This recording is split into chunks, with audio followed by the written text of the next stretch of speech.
Greetings, Zimbabwe, Africa, and the world. Welcome to In Conversation with Trevor, a show where we get beyond the headlines and beyond the sensational. Today, we're in conversation with Zimbabwe's Minister of Youth, Sports, Arts, and Recreation, Kirsty Coventry. Let's go see you. Look, it's Trevor. Hello. Say hi. Hello, ladies. Please come on in. Thank you very much. Hello, baby. Say hi. Thank you.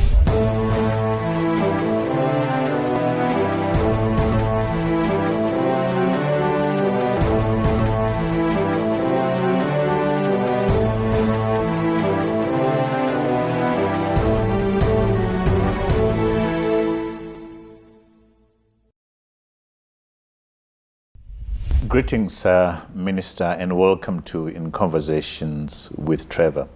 Thank you so much for allowing us into your beautiful home. I don't even know where to start in congratulating you, but I suppose let me start off with Ella. She's only 2 months old. Tell us about Ella. Ella, she's been amazing. It's obviously our first baby, so first-time parents, learning something new every single day. She keeps us on our toes. She keeps us up at night some days, but it's amazing. It's been an incredible experience. I had a little bit of a rough pregnancy and a lot going on. I found out I was pregnant 5 days before I was then appointed. So lots of emotions, lots of stress, I would say. But it's now that she's here, it really is incredible being a mom and being able to watch her grow. And just in 2 months, I can't believe how big she's gotten and how many new things she's already doing. It's fun. So where were you when you got the news that you've been appointed Minister of Sports, Arts and Culture? So we had just held a forum. One of my roles is I sit on the International Olympic Committee as an athlete representative, and then I sit on the executive board. And we had just held a continental forum for African athletes, and we hosted it here in Zimbabwe. And we had just finished up our forum. It was a Friday afternoon. We had just wrapped up. I had some of the IOC staff members here with me. So I said, right, we're taking you out to lunch. And then from lunch, we're going to go out to see my Heroes program, which is my foundation. We're going to play some sports and we're going to get outside because we've been stuck in a conference center the last few days. And so we went and we were sitting at Bottom Drawer, having some lunch. And during that lunch call, I had to jump on a conference call with the executive board. And so I was sitting there and trying to multitask, and I'm trying to eat and then listening to my call. And then all of a sudden, my husband's cell phone starts ringing. And I look at him and he has this complete sort of look on his face of confusion. And I looked over and I'm like, are you okay? He's like, yeah, I'll tell you later. I think it's just social media. So I'm like, okay. And so I just continue listening to my phone call, and every now and again I get up because I have to go and speak. So I leave the table and I come back, and now the entire table looks confused. So now I'm thinking, what is happening?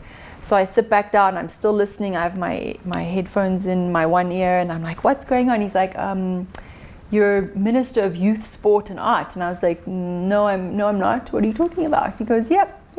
The president just made the announcement on TV. And I said, sorry, what? What went through your mind? Because there was so much going on in that space at that time, I don't think there was really anything at that point. It was just a bit of like surreal. I was almost like an out-of-body experience. I was like, no, wait, what are you talking about? This is, President, he's only going to be announcing his cabinet late, in a few weeks. And surely this is just social media. And so you were never warned that you'd be made a minister? No, I wasn't. Which at the time, I think I was very taken back.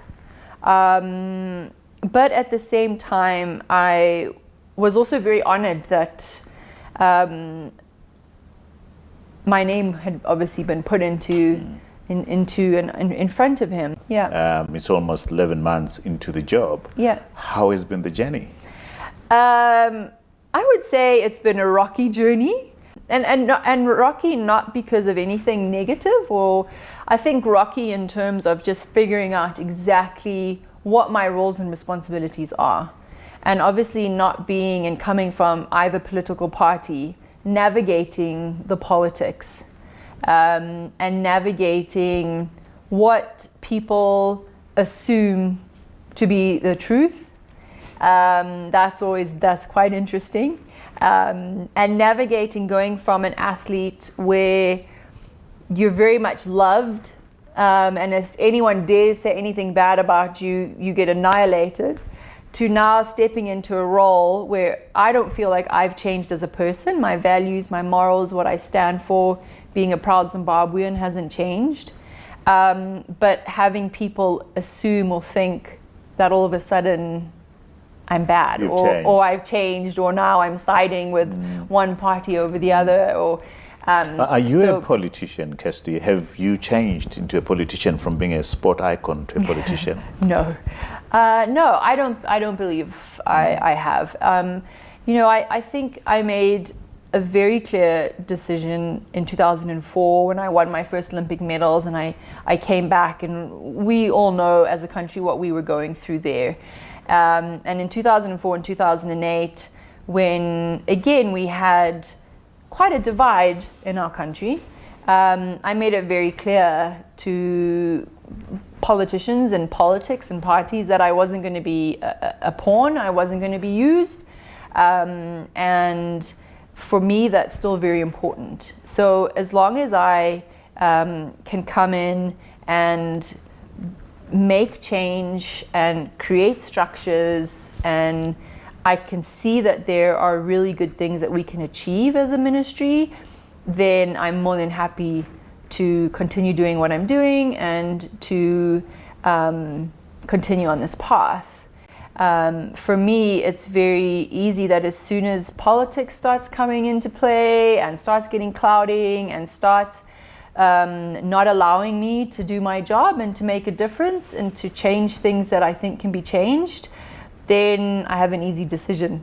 So far, you feel you're having a positive impact? So far, I do think I'm able to have a positive impact. And I've been extremely lucky and very well supported by my other ministers, by His Excellency, very much so. I think for me, I was probably a little bit nervous, going in and having different meetings, updating him on things, giving him my recommendations, to sort of see what his response would be, because I don't think, he knows I'm not a politician, and he knows I'm not going to play those politics. And so, going in and having conversations where sometimes it might be a little bit crazy of my thoughts, he's always been extremely supportive, and I'm very lucky with that. And so for me, that also shows that there is and can be some change, which I think is very positive. Let's talk about Kirsty, the sport icon, your achievements.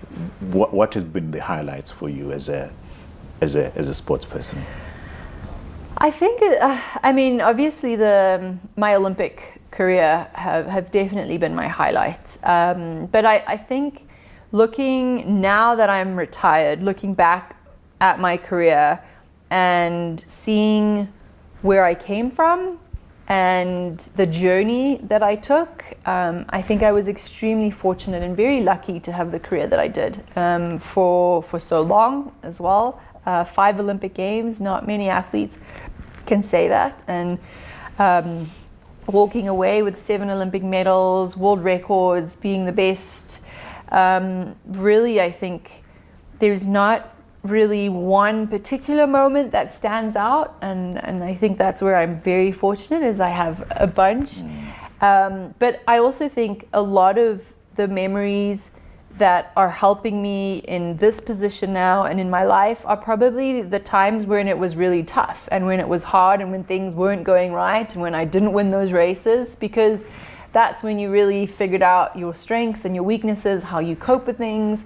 how you look at it. So it's the tough times that make us who we are. I think so. I think that's when you really learn a lot about yourself.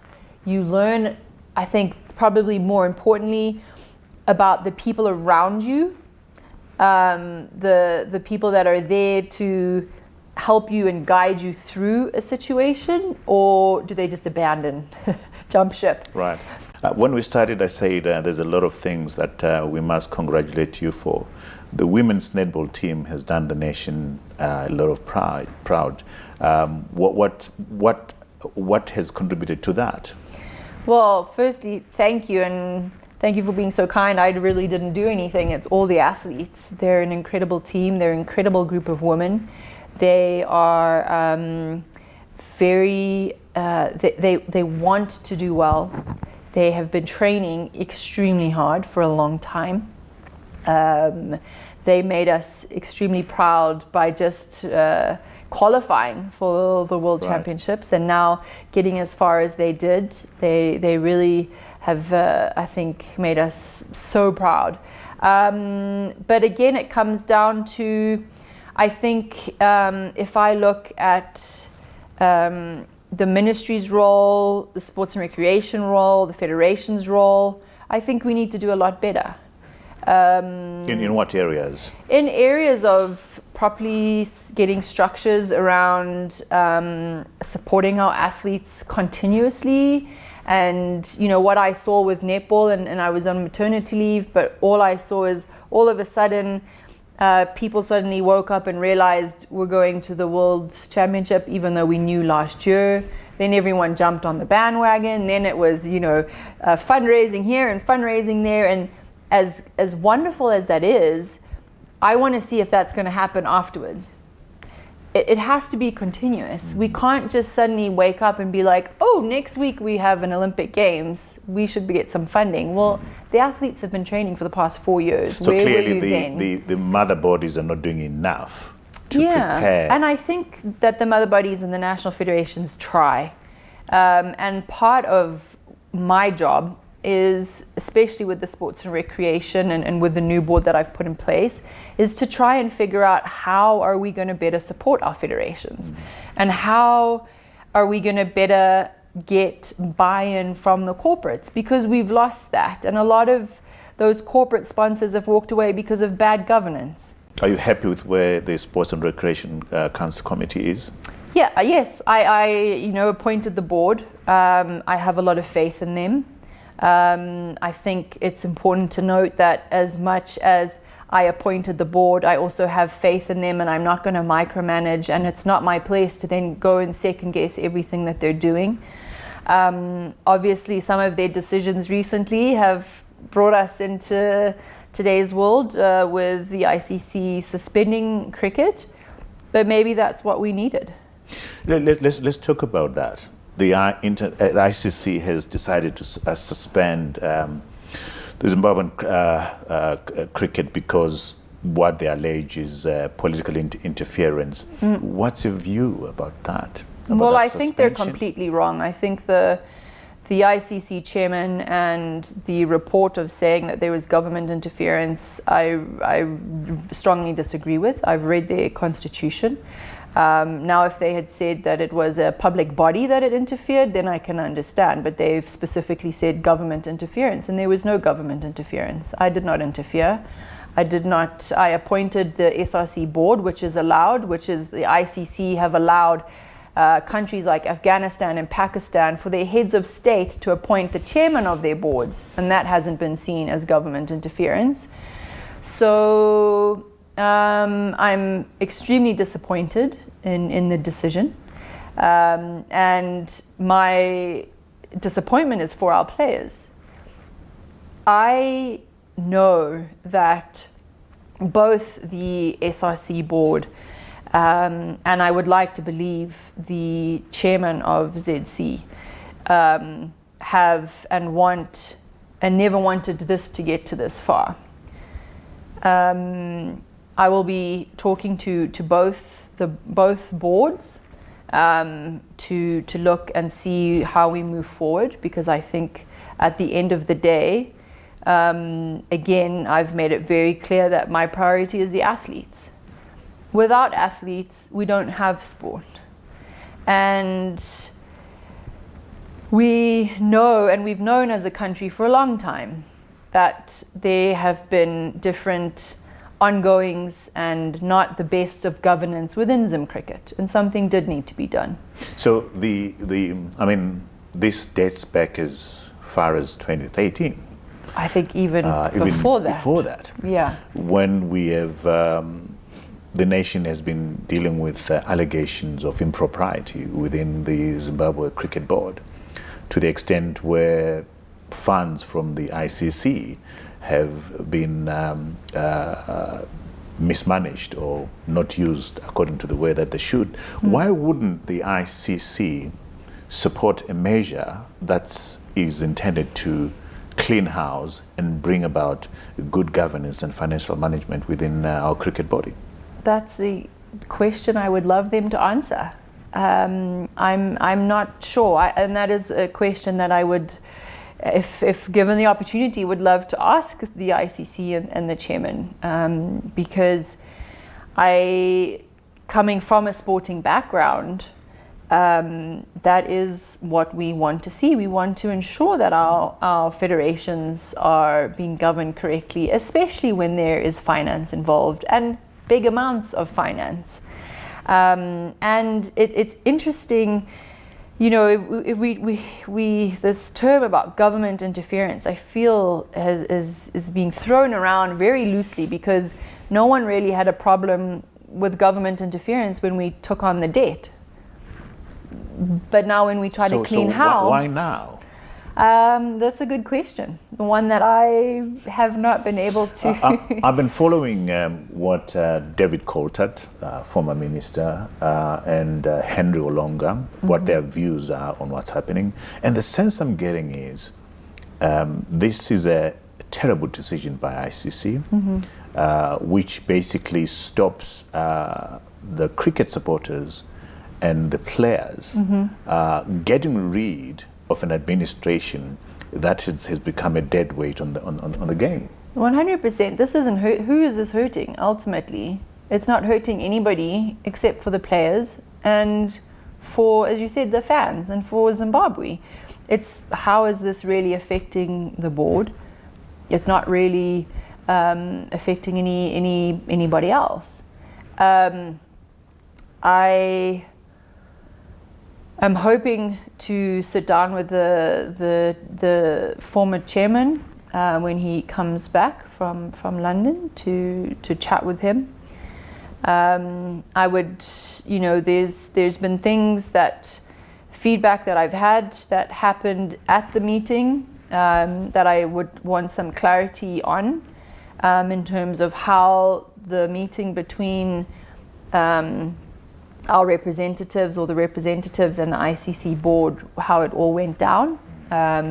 So what I'm picking up is that the board that was suspended, the chairman actually campaigned for the suspension of Zimbabwe, that the players were not given an opportunity to explain their unhappiness with the board. Something seems not to gel there. So that's the same story that I've been given, and that's one of my biggest conversations and points that I would like to give the opportunity to the chairman, is to say, this is what I'm hearing. If you were championing the suspension because you didn't like the call of the SRC, let's put egos aside, and if you had nothing to hide, what was the issue?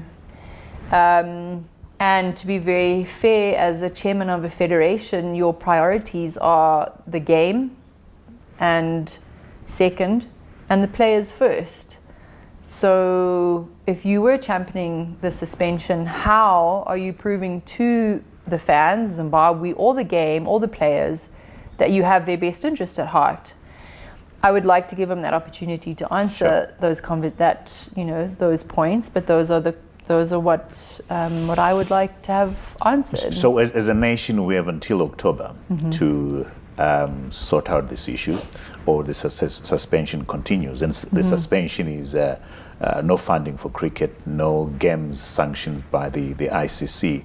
Do you think by October you and the mother body and everybody interested would have found a solution to this crisis? We had better have. There's no option. I will respect the international sports rules of no government interference, but the pressure from myself to the boards will be sorted out. Do you make think sure that this is done correctly and make sure we have a pathway forward. And there has to be better communication. And there also has to be, I think in previous years, the SRC board has never been taken seriously. And I think the new board coming in knew that. And they also had to, sort of say, well, this is what we think and this is what we feel and this is how we want to make sure that, people are listening and we are here to help. I believe that it all started just because a letter was sent to say, please postpone your General Assembly because we haven't received an agenda, members haven't received an agenda, and that's against your own constitution. Minister, when are we going to get to a place where the people who love particular disciplines, sports, people who've been successful administrators, sport lovers, actually are the people that run particular disciplines, rather than having the politically connected businessmen who have no interest or opportunities coming in and messing up our various sports disciplines? Yeah. I always find that question so interesting because when people, I think, finally get these positions and they suddenly realize, oh, wait, I don't make a lot of money from that? Sports administration doesn't really pay? Oh, wait, I didn't really want this position to begin with. I think that it's a mix. I think the Sports and Recreation Commission, one of the things that we've spoken about is that exactly. How do we help federations? Because ultimately that's what the commission is there for. They're there to help oversee that national federations, national associations are running towards their and under their governance and good governance and their structure and their development. And part of that development is trying to figure out how best to identify exactly those people that you're talking about. Shouldn't your pressure be on the criteria? What criteria are we looking for? Yeah. Can Trevor Ncube be part of the Zimbabwe Cricket Board? I know nothing about cricket. Can I be in football? Is the criteria right? Are we choosing the right people to do this thing? Well, I think in the past, if I look at the federations and especially over the last few years when things in the country have been more difficult, so sports federations have tend to be run maybe primarily by people who just are passionate and love that sport, which is great, but does that make them the right person? Because I can be passionate about something, but I may not know anything about how to grow that sport or what to do or how to manage it. So we've been, the netballing team has made us proud, yes. But we can't say the same with the Warriors. Some people have been, asking for, drastic stuff to be done to the Warriors. Yep. Where do we go as far as Warriors are concerned? Again, I think it's down to governance issues. It is. We're back to preparing for the AFCON in 2 weeks when we knew 3-4 years ago that this is going to happen. How and when are we going to stop this? Yeah, well, that's always my first question is, we knew AFCON was coming. And again, it does come down to the management, and the federations do have to take responsibility for that because, as an athlete, you are going and you're training and you're putting in the time, and then all of a sudden in the newspaper you read, if you go to AFCON and get this far, you're going to get this bonus and you're going to make this money. Well, can you imagine what kind of pressure that is? And how do we do that to our athletes 2 weeks before a game? To say, this is the expectation of you okay, where were you before this? Where were you why wasn't that team that went to AFCON with most of or some of our players not being based here, why were they only training 2 weeks together before? Why had we not been doing national training days once a month for the past 2 years so that the players get to know each other and get to know how you can't just glue a team together 2 weeks before and say, off you go win us a medal. You've won medals for this country and for yourself. What has motivated you? Was it the money? Was it the national colors? Was it your own success as an individual? Because one gets the sense that the monetary rewards, much more than anything else, are what motivates our players. I think it's going to be different for everybody. For me, swimming was the wrong sport if I wanted to make money. Unless you're Michael Phelps. Right. You really don't. I was very fortunate to be able to have sponsors where I could train and live and not have to work while I was training, and that allowed me to do that. So I was very, very fortunate with that.